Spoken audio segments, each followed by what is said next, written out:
नमस्कार दोस्तों, मैं आशीष मिश्रा आपके अपने YouTube channel tuition tutorial by engineer Ashish Mishra में स्वागत करता हूं। मेरे दोस्तों, हम आज सीटेट 2019 जो कि दिसंबर में हुआ था उसके लास्ट 21 से 30 क्वेश्चंस मैथ के जो बचे हुए हैं उनको कराएंगे। ठीक है, इसके पहले हमने 1 से 10 तक और 10 से 20 तक 2 वीडियो में बताया। ठीक है, और यदि आप उसको ना देखे हो तो उसको जाके पहले देखें फिर इसको देखिए। तो आइए देखते हैं क्या है 21वां नंबर क्वेश्चन। आपके बोर्ड पे लगा हुआ है 21वां नंबर क्वेश्चन। देखिए क्या है।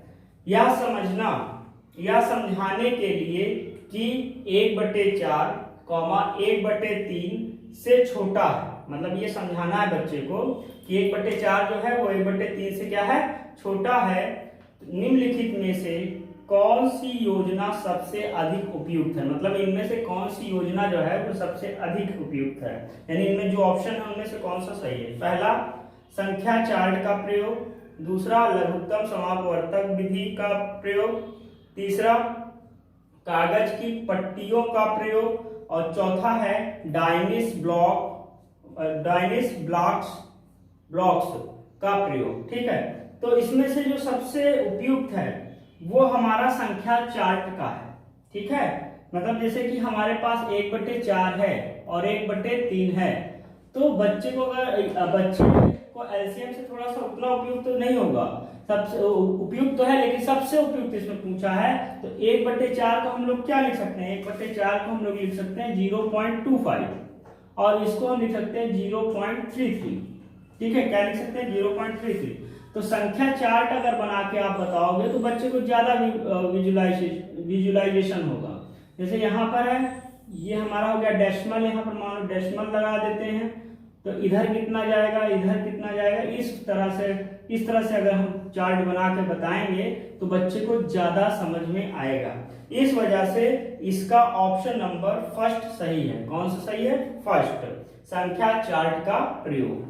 अब क्वेश्चन नंबर 22 आपके स्क्रीन पे लगा हुआ है। देखिए क्या है क्वेश्चन नंबर 22। ठीक है, क्वेश्चन नंबर 22 क्या है, देखिए। प्राथमिक कक्षाओं में बच्चों को गणित पढ़ाने के लिए बनाई जाने वाली पाठ्य योजना का निम्नलिखित में से कौन सा अति महत्वपूर्ण पहलू है। ठीक है, तो इसमें पहला क्या हो, पहला ऑप्शन क्या है, क्रियाकलापों को लिखना और इस संदर्भ में प्रश्न देना।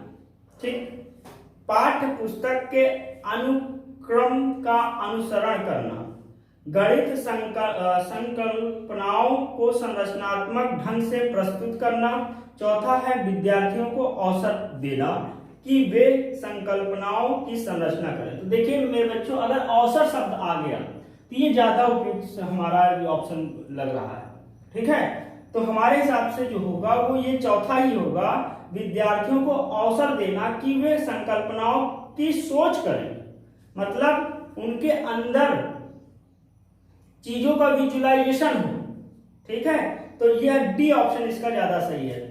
फिर से एक बार प्रश्न पढ़ लेते हैं कि प्राथमिक कक्षाओं में बच्चों को गणित पढ़ाने के लिए बनाई जाने वाली पाठ्य योजना का निम्नलिखित में से कौन सा अति महत्वपूर्ण पहलू है। ठीक है, तो पहला, क्रियाकलापों को लिखना और इस संदर्भ में प्रश्न देना। तो प्रश्न देने से उतना बेटर हमें नहीं लगता है कि वो सीखेंगे। ठीक है, पाठ्य पुस्तक के अनुक्रम का अनुसरण करना, अनुसरण करने से भी इतना ज्यादा लाभ नहीं होगा। गणितीय संकल्पनाओं को संरचनात्मक ढंग से प्रस्तुत करना, तो ये हो सकता है लेकिन उतना ज्यादा सटीक आंसर नहीं है। तो यहाँ पर अवसर देना जो शब्द है उससे ये समझ में आया कि ये वाला हमारा ज्यादा बेटर होगा, चौथा नंबर। ठीक है, क्या है, चौथा इसका ज्यादा बेटर होगा।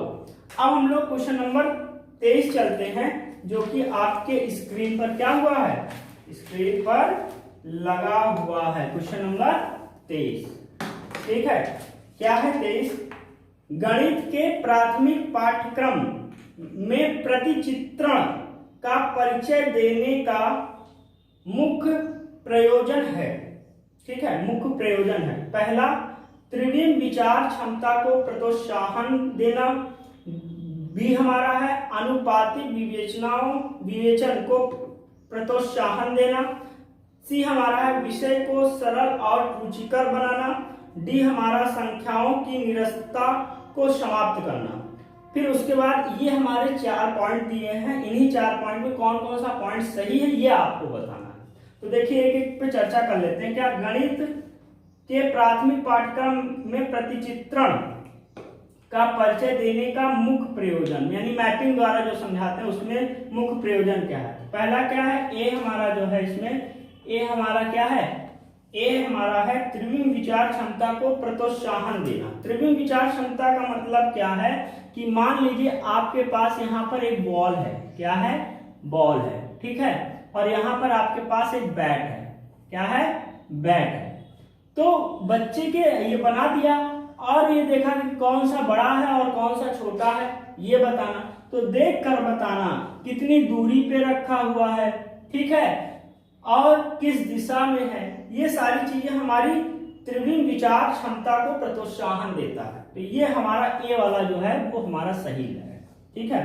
बी हमारा अनुपातिक विवेचनाओं को प्रोत्साहन देना, तो ये ज्यादा बेटर ऑप्शन नहीं है, रीजनिंग पावर को नहीं इसमें हमारा क्षमता देता है, ठीक है। उसके बाद विषय को सरल और रुचिकर बनाना, ये सी हमारा ऑप्शन सही है, सरल और रुचिकर भी बनाता है। और जो हमारा डी है संख्याओं की निरस्तता को समाप्त करना, तो ये भी हो सकता है, ये भी है संख्याओं के निरस्तता को समाप्त करना। लेकिन मेरे दोस्तों इसमें क्या है कि सी में ही ये हमारा समाहित है, सी में ही ये हमारा क्या है, समाहित है।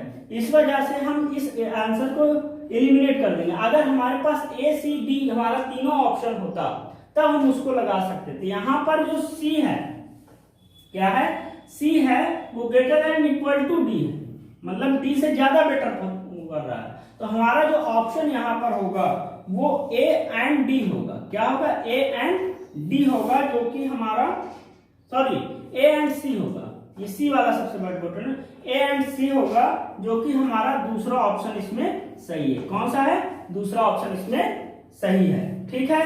कोई दिक्कत, कोई परेशानी नहीं है। अब हम लोग 24 नंबर क्वेश्चन देखते हैं। क्या देखते हैं, 24 नंबर क्वेश्चन देखते हैं। तो 24 नंबर क्वेश्चन आपके स्क्रीन पर लगा हुआ है, क्या है,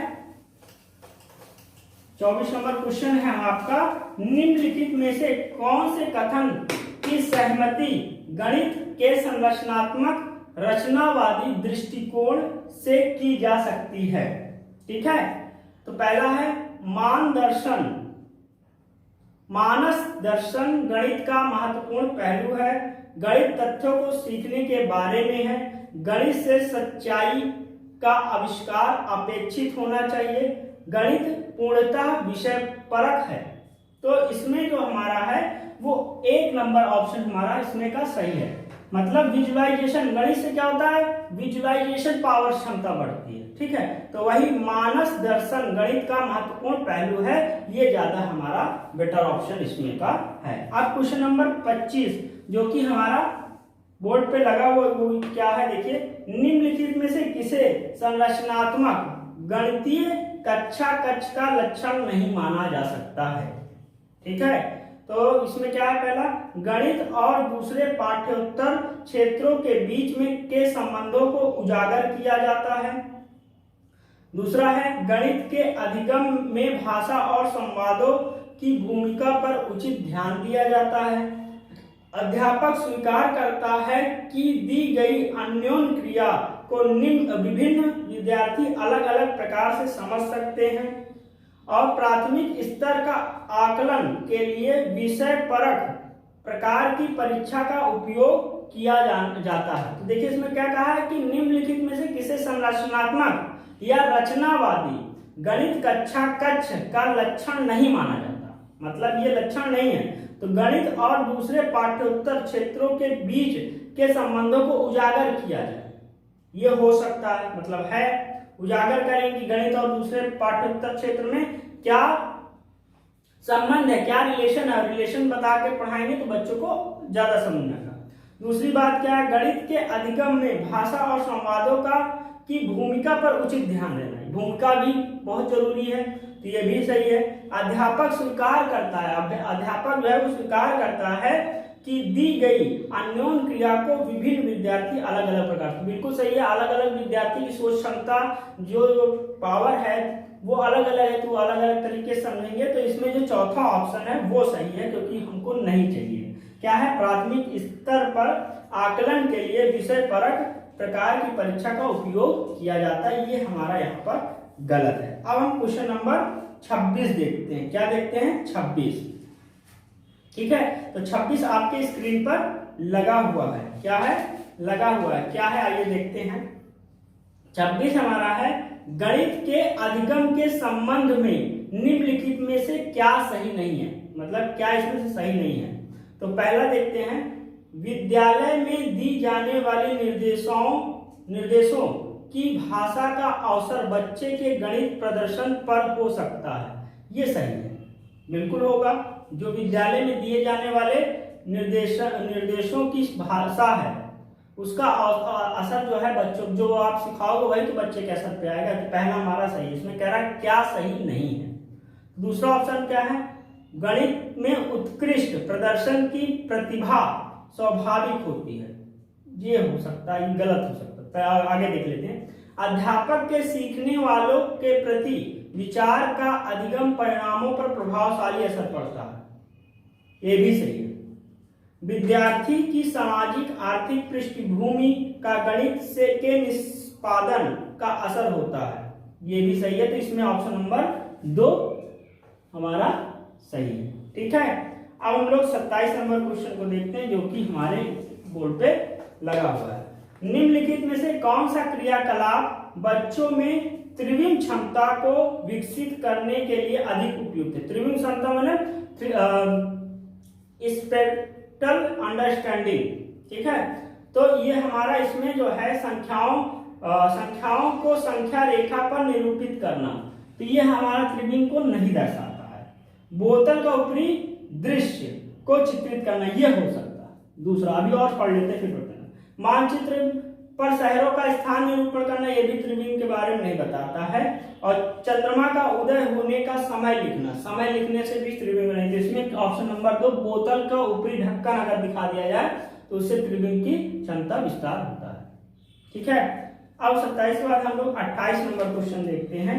वो ये है कि निम्नलिखित शाब्दिक समस्याओं के प्रकार को पहचानिए। मेरे पास 6 पेंसिल है, मनीष के पास मेरे से 2 अधिक है, मनीष के पास कितनी पेंसिल है, मनीष के पास कितनी पेंसिल है। तो पहली बात तो इसमें तुलनात्मक की बात हुई, तुलना की बात हुई, और अधिक, अधिक माने जमा, तो जमा मतलब एडिशन। तो इसमें जो है वो हमारा ऑप्शन नंबर 2 तुलनात्मक जमा, घाटा वाला दोनों कट गया और तुलना भी हो रहा, तो इसमें दूसरा ऑप्शन हमारा सही है। अब क्वेश्चन नंबर 29 आपके स्क्रीन पर लगा हुआ है। 29 नंबर आपके स्क्रीन पर क्या हुआ है, लगा हुआ है। क्या है कि निम्नलिखित में से क्या गणितीय तर्कणा का सूचक है। तो इसमें क्या है, विभिन्न परिस्थितियों से सही सूत्रों को स्मरण करने की क्षमता। स्मरण आ गया, पहले ही ऑप्शन हमारा गलत है। याद, स्मरण इस तरह क्या है, तो उसको ऑप्शन को पहले ही गलत कर दिया। गणितीय संकल्पनाओं की परिभाषा देने की क्षमता, ये भी गलत है।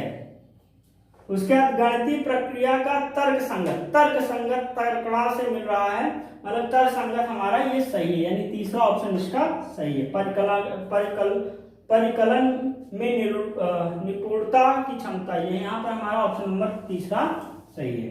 अब उसका हमारा लास्ट क्वेश्चन है इस सीटेट का, प्राथमिक स्तर पर ज्यामिति के अध्ययन के लिए वांछनीय प्रक्रिया पहचानिए। मतलब जो ज्योमेट्रिक होता है, तो प्राथमिक स्तर पर व्यापक ज्यामिति शब्द संग्रह का विशेष विकास करना उद्देश्य नहीं होना चाहिए। दूसरा क्या, प्राथमिक स्तर पर ज्यामिति का सरल मूलभूत आकृति की पहचान तक सीमित रखना चाहिए। तीसरा क्या, अध्यापकों को प्रारंभ से सरल आकृति की स्पष्ट परिभाषा देनी चाहिए और उदाहरण दिखाने चाहिए। चौथा क्या, बच्चों को प्रचुर अवसर दिए जाने चाहिए कि वे दिक् स्थान की अंतर्दर्शी समझ को विकसित कर सकते हैं। ये चौथा, इसमें भी अवसर प्रदान करना, अवसर शब्द भी हमारा तुरंत यहाँ पर कीवर्ड होता है। ठीक है, बाकी सब इतना बेटर नहीं है, इसमें चौथा जो है वो ज्यादा बेटर है। तो मेरे दोस्तों, ये रही हमारी 21 से 30 तक सीटेट 2019 के प्रश्न। अब यहाँ से हमारा सीटेट 2019 का जो दिसंबर में पेपर हुआ उसके मैथ के हमने तीसों क्वेश्चन करा दिए हैं। अब आगे कुछ नए महत्वपूर्ण प्रश्न या कोई नया पेपर जो कि सीटेट में लेटेस्ट हुआ है उसको हम लेकर आएंगे। तब तक के लिए धन्यवाद। जय हिंद, जय भारत।